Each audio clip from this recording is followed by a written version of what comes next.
UCF brought in 26 transfers via the transfer portal. But what do they need in the second window?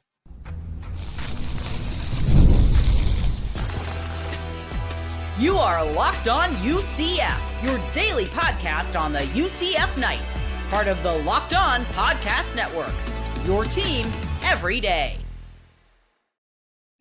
Come on in to Locked On UCF, your daily UCF podcast. I'm your host, Mike G, and thank you so much for making Locked On UCF your first listen of every day.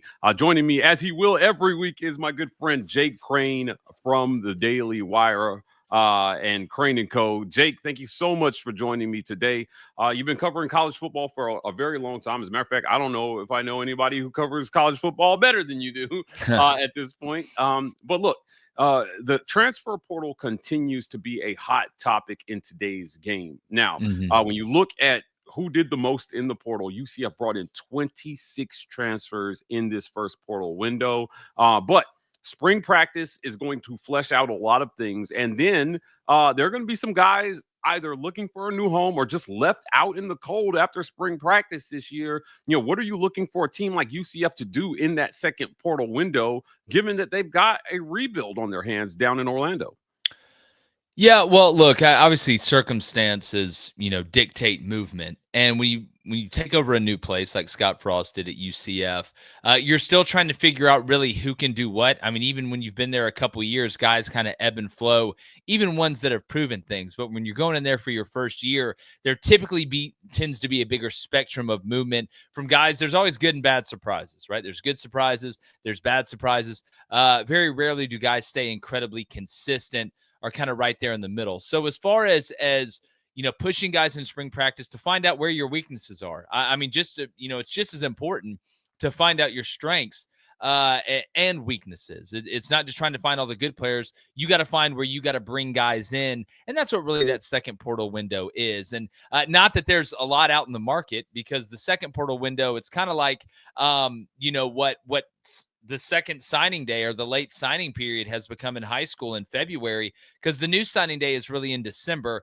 Very rarely are there top guys out there. Some guys are good enough that they're waiting on grades and schools will hold a spot for them because they're that talented and wait until February. So you're really trying to be able to plug holes in the ship. You obviously don't want to go in that second transfer portal window having to make a ton of moves, because that means, one big thing, you didn't have enough good players on your roster to be able to only have to go take a couple, to be able to pick and choose to supplement places where you don't believe. So again, it's just as important to flesh out the weaknesses and then use that second portal window to go address that. And again, is the market going to be great? It's not, but that doesn't mean you can't find better players than the ones that you just had leave. Yeah. Is there a good example in college football of a second portal window pickup that was successful? Like, if you're a quarterback and you jump into that second portal window, you're behind the eight ball, man. All those guys who went through spring have a leg up on you in terms of chemistry with the team, in terms of learning the playbook. And then you got to go try to win a starting job in summer workouts and like 8 fall practices. Is that realistic, for anybody that you might be picking up if you're UCF? Well, yeah, and again, it's so position specific. It always is. I think a couple examples that come to mind. Last year, I believe there was an offensive lineman from Kentucky, a tackle that left after spring practice that he might have ended up signing with the LSU, unless I'm mistaken. So there are a couple examples of it. But to me, it's more about, maybe looking if there's a guy in FCS that you've liked, and after the spring practice window, a spot has opened up. Maybe you weren't able to sign him in the early window, but now the second window, you had some movement. You can go get a guy from a North Dakota State or a Montana State or somewhere like that. But as far as the learning curve, it's very tough because the timeline's pushed up, and it's not just learning the plays and adjusting to a different place. I mean, it's new terminology. It's learning the guys around you, like fitting in with the team around you, because they don't know you that long. And typically, if you're going to bring in a guy after that second window, if he's not a surefire starter that you were lucky to get, he's more of a supplemental guy, a depth guy. Maybe it's another body at defensive end that can run with the threes, possibly the fours, that may have some upside that you like. So you don't have to always go out there and hit the grand slam. There's nothing wrong with going out there and getting a solid double. Yeah, I agree with you. Not all grand slams. And look, if you do the work in the first portal window, it takes a lot of heat off of that. But I think if you're Scott Frost, and you're trying to rebuild a roster, the one thing that you have to be better at than your Big 12 peers is talent evaluation. What did these other guys miss? When I think back on college football, it's crazy to think that Joe Burrow was somebody's third string quarterback at one point. Like, Yeah. somebody looked at Joe Burrow and said, yeah, you're not better than these two guys. And that guy has a Heisman, a national title, and he's taking his team to a Super Bowl while some of the guys who started in front of him aren't even playing college football, right? Yeah. How important do you see the talent evaluation part of Scott Frost's rebuild in being able to get UCF to a point where they're competing for championships again? Well, it's the most important thing. It's not just talent evaluation either. It's mental evaluation, how we would fit in with the team. And Yeah. the spot that UCF is in right now is like the odds of you going to get, Ohio State's backup quarterback aren't great. Now, you could get to that point. I'm obviously not trying to downplay UCF's brand. It's absolutely exploded, and you guys are on the big stage now. But in the early parts of this rebuild, you're going to have to find some diamonds in the rough. Yeah. Like you're going to have to do a good job. I kind of use, an Auburn reference here, kind of the way Bruce Pearl goes about it. Now, Bruce Pearl could go out and get high major 5-star guys to transfer into Auburn with what he's built there, but he likes to go out and get guys that are good players, but they're hungry. You look at Janai Broom, was from Morehead State. Right? You look at Denver Jones, I believe it's from FIU. So there's a process there. There's a path there.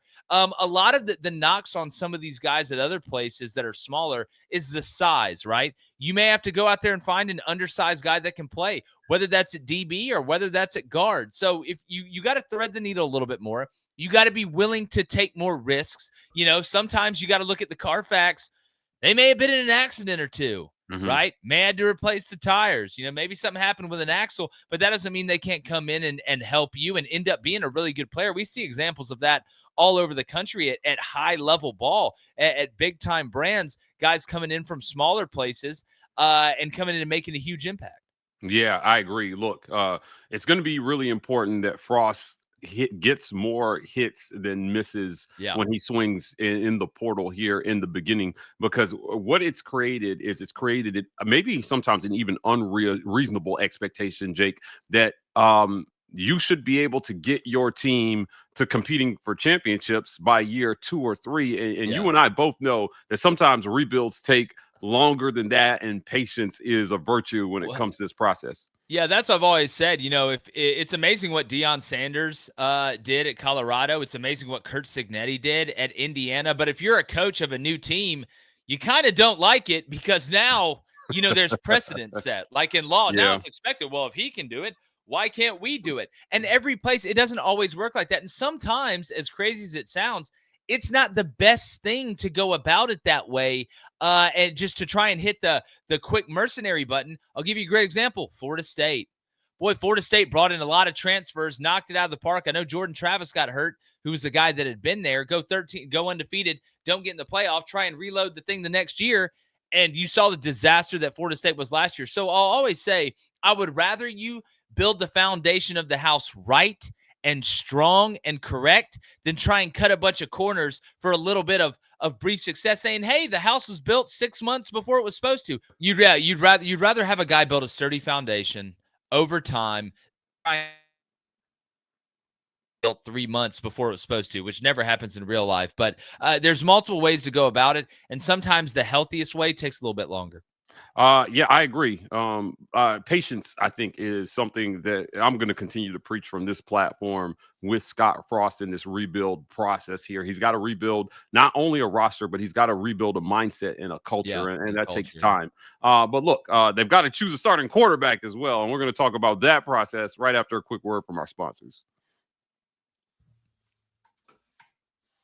This episode of Locked On UCF is brought to you by our friends at FanDuel. Jake, America's #1 sports book. College basketball is going crazy right now. I don't know. Speaking of the Big 12, did you see Arizona versus Iowa State last night. It was nuts. Yeah, I literally had the over at 152. I was watching Oh, it up in my master good for you, man. master bedroom with my wife and newborn daughter in the bassinet, and I had the volume down, and I'd already conceded I'd lost the bet. It was 71-68, which you don't have to be a mathematician to figure out. That's 139, which is not 152. And then Caleb Love closes his eyes and hits one from half court, and turns out the over got smoked. So it was good. It was good. It was a win. I'll take that because typically it goes the other way. Jay Crane, the luckiest guy I know. But hey, look, if you think you can be as lucky as Jake, go to our friends at FanDuel.com. You're guaranteed $200 in bonus bets with your first $5 bet. Again, that's FanDuel.com. QB. We'll never stop talking about QB. Look, Dylan Risk is going to be on this roster at least for the spring. But you've brought in Taben Jackson from Indiana here to compete for the job. Splitting up reps in the spring is kind of sometimes a dicey proposition. You've got to narrow it down to two guys pretty quickly here. What kind of things are you looking for from your quarterback to narrow that process down as soon as possible so that maybe you can even name a starter after the spring? Yeah, well, and again, the hardest part about trying to find a quarterback in the spring when we're talking about divvying up reps, especially if you got three guys, is having to rotate the reps with the ones. Like, you can't fully judge a guy if he just goes out there with the twos every time. That's true. And a lot of time the twos are going against the one in team periods, offense to defense. So you've really got to be able to splice those reps up, put those guys in situations where they're playing with the best players. And then when you're able to go one-on-ones, you really have to split it up, especially when you have three guys. But as far as the things you're looking for, the first one's obviously leadership.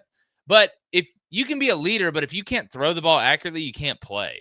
Like, you can be a leader, but if you're basically a paraplegic in the pocket in this style of offense, it's not going to work. You can't play. So you want to find that mix of a guy that's a good enough leader and a good enough player to be able to go out there and win you games. Now, the thing I like about Tayven Jackson is obviously his skill set fits what Scott Frost wants to do a lot more than what, the previous place that he was at. He's a guy that you can move around. He's athletic.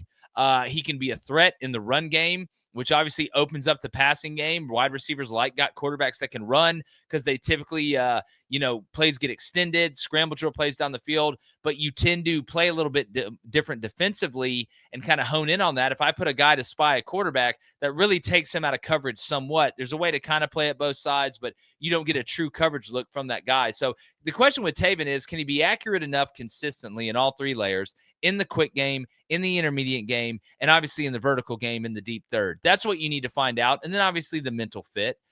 Is he a guy that can lead this group? Is he a guy that can demand respect from not only the defense, but the players around him? And coming in, being new, you got to hit the ground running. I do think he puts them in a better position than Riss does. Again, if we're talking about the fundamentals and the mechanics of finding your starting quarterback, splitting up the reps is one thing, but being able to go out there and do it and fit the offense that you're playing in, that's a totally different thing. Yeah, I agree with you 100%. Look, a lot of people are going to remember what Scott Frost did with his now QB coach, McKenzie Milton, the last time he was at UCF. They won every game. They did it in spectacular fashion. They absolutely took Auburn to the woodshed in that bowl game. I believe it was the Peach Bowl. Yeah. And it was magic that you hope to recreate, but the landscape has changed. And I think that having dynamic quarterback play in today's college football is even more important. Jake, defenses they've gotten so fast and they've gotten so athletic. And if you don't have a guy who can process the game at a high level and execute, what in some of these systems are complicated concepts that you have to work through mentally quickly on the field, 1,000, 2,000, and then get the ball out. It's super important to have that in a quarterback. So, you hired a former QB who's not that removed from playing college football. And for you, what do you see McKenzie Milton's role as QB coach in here? If you're Scott Frost, you're turning this process over to him, but is he going to be able to work miracles with guys like Dylan Risk and Tayven Jackson? Well, look, I don't think they have a McKenzie Milton from an ability standpoint on that roster, but that doesn't mean that you can't get the most out of certain guys. And, McKenzie's got instant credibility. Like, not only did he do it at UCF, he did it for this guy. Like, it's one thing if I sit here and watch a cooking show and I'm like, oh, okay, I'm going to try and make that. Well, it's a lot different if the person on the cooking show is in my kitchen telling me how to do it, as opposed to on the TV watching me measure stuff out. So it's absolute instant credibility. But as far as offensively what Scott Frost does, there's two types of complex. There's complex in the drop back game where you're having to go through 3 to 4 reads, the fourth being the check down. You're having to see rotations and understand, hey, I've got to stay in the pocket and deliver this ball.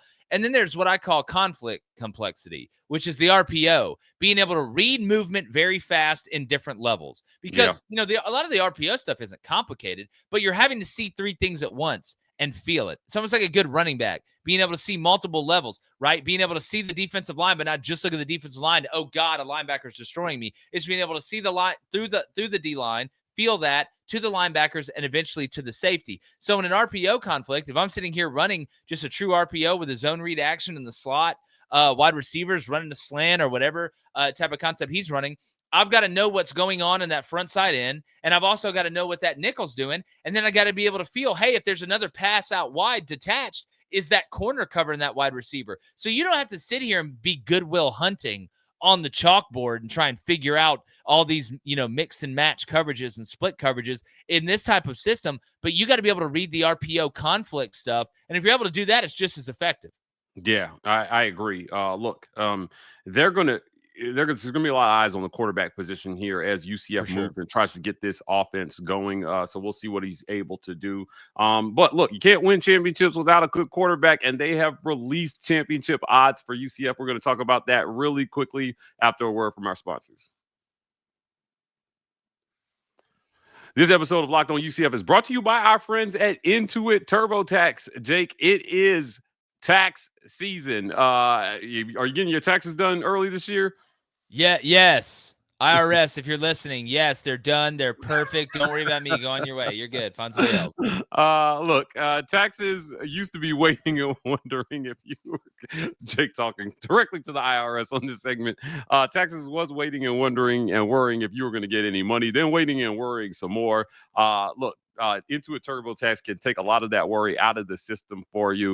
You can get an expert who will find you every deduction possible and file every form so you can get the most money back. Guaranteed. No waiting, no wondering, no worries.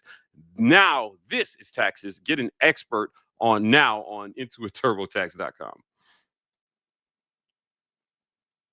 Jake, odds have been released, and UCF is in the middle of the pack, plus 50,000 to win a championship this year. Obviously, nobody expects UCF to win a championship this year, but they've got them kind of in the middle of the pack and not at the bottom. Now, the media got this completely wrong.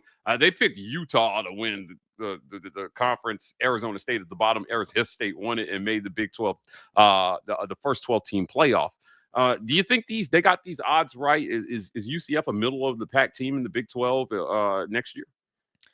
Yeah, I mean, I think it sounds about right. I mean, unless you're, and again, who knows? Look what Arizona State did last year. Like, look what BYU did. I mean, if there's any conference where the betting odds really don't matter before the season, it's the Big 12. If I had to take a bet on the betting odds not mattering in a conference, it would probably be the Big 12, which is great for UCF because there's a lot of room for growth. Mm-hmm. But as far as like realistically, would I sit here and put my 401k on UCF winning the Big 12 next year? No. Yeah, probably not. You'll have some fanatical fans that think, oh, this guy sucks. Of course we're going to win the Big 12. We got Scott Frost. Look, I hope y'all do. Like, that would be great. That'd be awesome. I don't think you are. I don't think it'd be bad to put maybe a 20 spot on it. Why not just put it away, hide it away, and look, worst case you lose $20. If not, at what, plus 50,000 odds, you can get some good return on that investment. So yeah, it sounds about right. But hell, it's with the Big 12, you might as well just put everybody in the middle. Yeah, I think Arizona State absolutely busted up any methodology about like where teams stand in today's Big 12. Yeah. That landscape has changed quite a bit. Obviously, Texas and Oklahoma bolted for the SEC, and it feels like it's wide open for a lot of teams to step in as the premier team in the Big 12.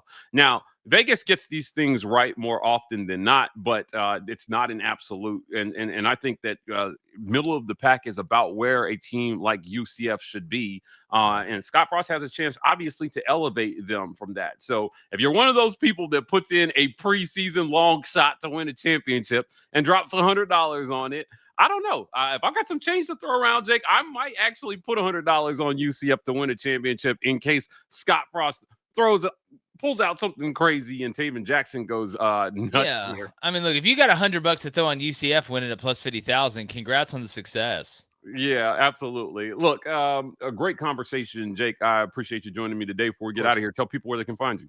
Yeah, really easy, man. YouTube, Apple Podcasts, Spotify, Roku, Daily Wire Plus. There's other places I don't know. I just show up and talk about sports. It's Crane and Company. You can find us on social media, Instagram, TikTok. Apparently it's back. Good for them, I think. X, Twitter, whatever it's called today.